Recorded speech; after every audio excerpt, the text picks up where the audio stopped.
Young India group દ્વારા સમાજ સુધારણા અને આત્મચિંતનના એક જે પહેલ ચાલતી હોય છે તેના અનુસંધાને આજે મોરબી સબજેલ ખાતે સબજેલના અધિક્ષક શ્રી બાબરિયા સાહેબના સહયોગથી પ્રખ્યાત જે અને ભગવાન ઉપર જે આધ્યાત્મિક ફિલ્મ બનેલી છે ગુજરાતી લાલો ફિલ્મ કૃષ્ણ સદા સહાય તેનું આજે જે બંદીવાન છે એ લોકોને બતાવવાનું આયોજન યંગ ઇન્ડિયા ગ્રુપ દ્વારા થયેલું હતું. આ કાર્યક્રમનો મુખ્ય હેતુ યંગ ઇન્ડિયા ગ્રુપ સ્પષ્ટપણે માને છે કે કલા, સંસ્કૃતિ અને સિનેમા એ સકારાત્મક પરિવર્તન લાવવા માટેનો મુખ્ય ઉદ્દેશ હોય, જેથી અમે આ આયોજન એવી રીતે કર્યું છે કે જે ભટકેલા લોકો છે તે સાચા માર્ગે અને સકારાત્મક રીતે અને આધ્યાત્મિકતા તેઓમાં વળે એવા એક મુખ્ય અને ઉમદા હેતુથી આ પિક્ચર બતાવીને આ આયોજન કરેલું હતું. પોલીસ મહાનિદેશક ડૉક્ટર શ્રી KLN રાવ સાહેબ તેમજ પોલીસ મહાનિરીક્ષક શ્રી અશ્વિન ચૌહાણ સાહેબના માર્ગદર્શન હેઠળ આજરોજ મોરબી સબ જેલ ખાતે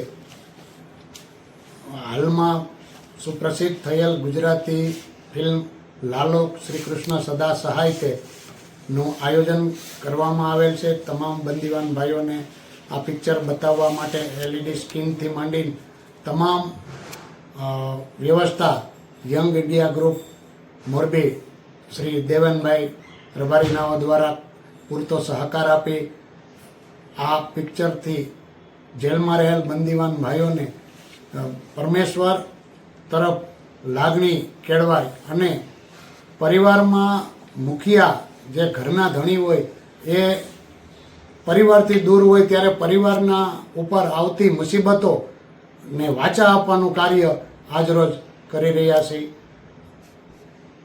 તેમજ આનાથી ભવિષ્ય પણ બંદીવાનોમાં સકારાત્મક પ્રવૃત્તિ કેળવાય અને આ સુધારા ગૃહ જેલ એક સુધારા ગૃહ તો સુધારા તરફના એક પ્રયત્નો છે. આજના રોજ 319 કેદી બંદીવાન ભાઈઓ છે જેઓએ આજના મૂવીનો લાભ લીધેલ છે. દિનેશભાઈ વરસોલા, અધ્યક્ષ રાષ્ટ્રીય શિક્ષક મહાસંઘ મોરબી. અંધેરા मिटता नहीं मिटाना પડતા है, દિયા જલતા નહીં જલાના પડતા है. એવી જ રીતે અહીં મોરબીની સબ જેલમાં આદરણીય સબ જેલર એવા બાબરિયા સાહેબ દ્વારા જે બંદીવાન છે એ બંદીવાનના જીવનમાં દીપ જલે એ માટે વિવિધ પ્રવૃત્તિઓ કરાવવામાં આવે છે. એ અન્વયે આજે young India group Devenbhai Rabari અને ટીમ દ્વારા જે અત્યારની પ્રખ્યાત મૂવી છે લાલો, જેમાંથી આપણું ઘણું બધું પરિવર્તન ફિલ્મ જોવાથી આવતું હોય છે. તો આ જે બંદીવાન ભાઈઓ છે એ ફિલ્મ નિર્દેશન કરી એમાંથી એમના જીવનમાં પરિવર્તન આવે અને એમને ઘર જેવું લાગે. આજે આખું ગુજરાત જ્યારે આ ફિલ્મ જોઈ રહ્યું છે ત્યારે બાબરિયા સાહેબને એમ થયું કે મારા બંદીવાન ભાઈઓ કેમ એમાંથી બાકાત રહીએ, એવા એક ભાવ સાથે આજે 319 જેટલા બંદીવાન ભાઈઓએ આ લાલો ફિલ્મ નિહાળી અને એ પણ ભાવ વિભોર થઈ ગયા અને પોતાનું ઘરને યાદ કરી અને પોતાના જીવનમાં એક સ્નેહનું ભાથું એમને ભર્યું છે. શરીફભાઈ ઝાલાવાડિયા, હું છેલ્લા 2 વર્ષથી મોરબી સબજેલમાં કાચા કામના આરોપી તરીકે છું.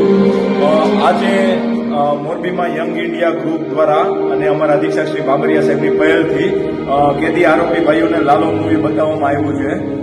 લાલો મૂવી જોયા પછી આમાંથી ઘણું બધું શીખવા જેવું છે. લાલો મૂવીમાંથી આપણે એ શીખવા મળે છે કે કરેલા કર્મનું કાર્ય આપણે ભોગવવું જ પડે છે અને કર્મ કોઈનો સાથ છોડતો નથી અને ભગવાન આપણી અંદર જ હોય છે, ભગવાન આપણી આજુબાજુમાં હોય છે, જે આપણે દેખાતા નથી એટલું જ છે. મોરબી સબ જેલમાં આશરે 320 જેટલા આરોપીઓએ આ મૂવી જોવાનો લાભ લીધો છે અને આ પિક્ચરમાંથી ઘણું શીખવા જેવું છે. આ પહેલને લીધે દેવેનભાઈ રબારી છે, યંગ ઇન્ડિયા ગ્રુપના બધા મિત્રો છે, અમારા શિક્ષક સાહેબ છે, અમારા બધો સ્ટાફ છે, જેલ સ્ટાફ છે, બધાનો અમે ખૂબ અભિનંદન આભાર માનીએ છીએ.